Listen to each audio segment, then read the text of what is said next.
Argument 1. Paterno was not essentially responsible for reporting Sandusky's incident to authorities. Sandusky was already retired in 1999, while allegations were made more distinct in 2002 with victim 6. By the time Paterno was given clear evidence of Sandusky's incident, Sandusky was already retired and not necessarily in the hands of Paterno anymore. Although Sandusky still held emeritus status, giving him access to Penn State's facilities, such as the locker room, weight room, and giving complimentary tickets to the game, Paterno no longer held authority over the once assistant head coach. This situation should have been dealt with by the higher authorities of Penn State rather than solely victimizing Joe Paterno. Jenkins stated in the 2011 Washington Post article, "Blame for this Penn State scandal does not lie with Joe Paterno," that Penn State as a whole should have done better handling this situation rather than putting the sole blame on Paterno. Paterno's more dispassionate superiors, Spanier, Schultz, and Curley, should have taken a better look at some of the allegations known previously. Schultz got his first report of this in 1998, but he simply wrote it off as horsing around. This administrator did not take the time to look fully into the report. The administration of this higher education institution as a whole, not the lawful actions of one individual, is responsible for Sandusky's actions due to all these incidents happening on Penn State's very own campus. In fact, there was a meeting in 2002 where Paterno was not even present for, and yet we still hold Paterno to be rightfully accountable when it seemed he was out of the loop with many of the Penn State administrators and the disciplinary actions or lack thereof decided upon. If you look at the 2011 grand jury report, it states that the university police were notified about victim 6. Sandusky admitted that he showered naked and hugged victim 6 in the shower. The case was dropped and no criminal charges were made against Sandusky. Another case with the janitor, Jim Calhoun. After bearing witness, Calhoun told his supervisor of the incident with victim A, who also decided not to make a report.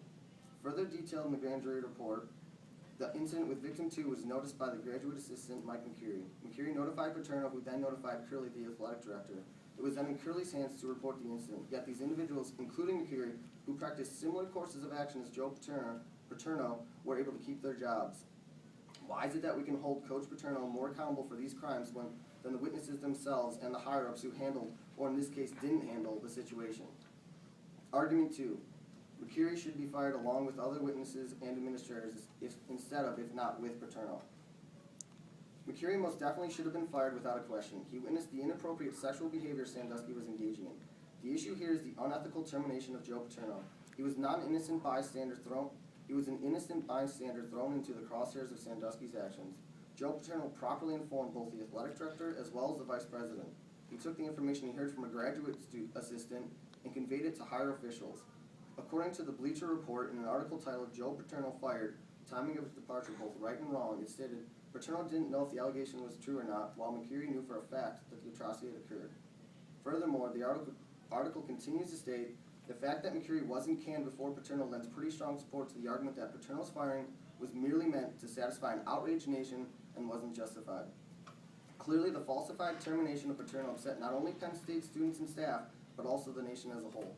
In the end, Joe Paterno's firing is just like the rest of this scandal, unpleasant, unclear, and leaving the public feeling morally confused. Argument 3. Sexual assault is a more common crime than most people think, and though it should be not taken lightly, especially when made so public, it is brash to prosecute Paterno so maliciously for such benign involvement.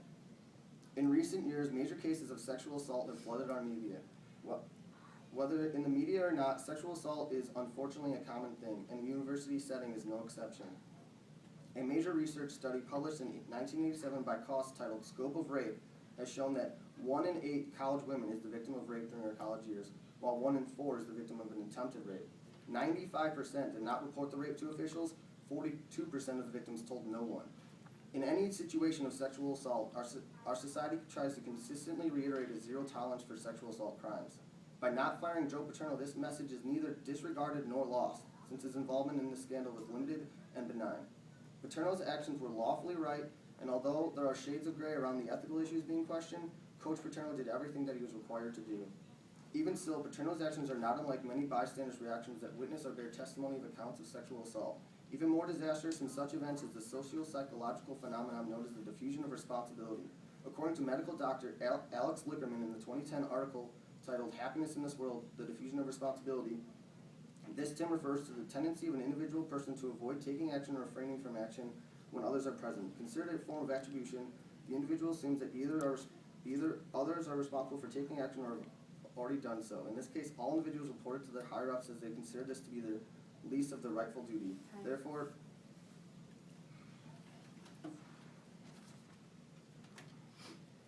Thank you, Ben, for providing proof as to why Joe Paterno should not have been fired. Paterno did not have clear evidence or authority to take necessary action. Now we will have Ben and Brett cross-examine one another.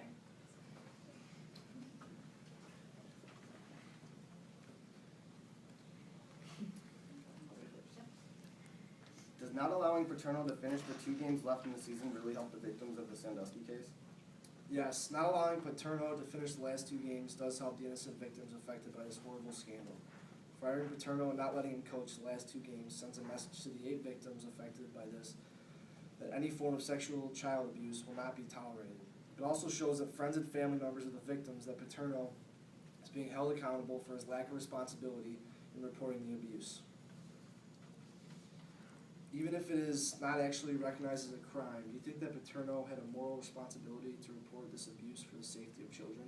Moral responsibilities are way too broad. To use this as a reason for firing someone is not acceptable. Paterno reported an accusation but had no proof that the offenses actually took place. Is it right for Paterno to be denied his retirement benefits for a career he held for 60 years?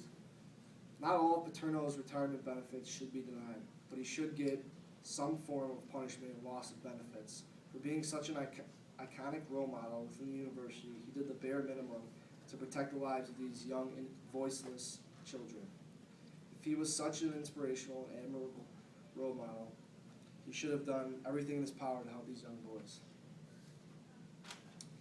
He stated that Paterno was not responsible for reporting Sandusky's incident to the police.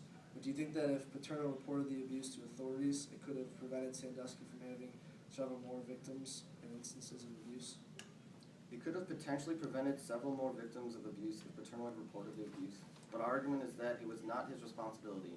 He reported it and waited for other people to do their job and take it to the next step. There were several other people that had the information and did nothing with it, unlike Paterno.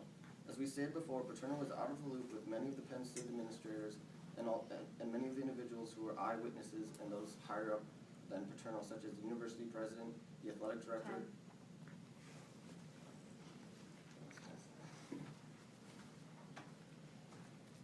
Thank you, Ben and Brett. Now we will hear from both parties for the negative and affirmative rebuttals.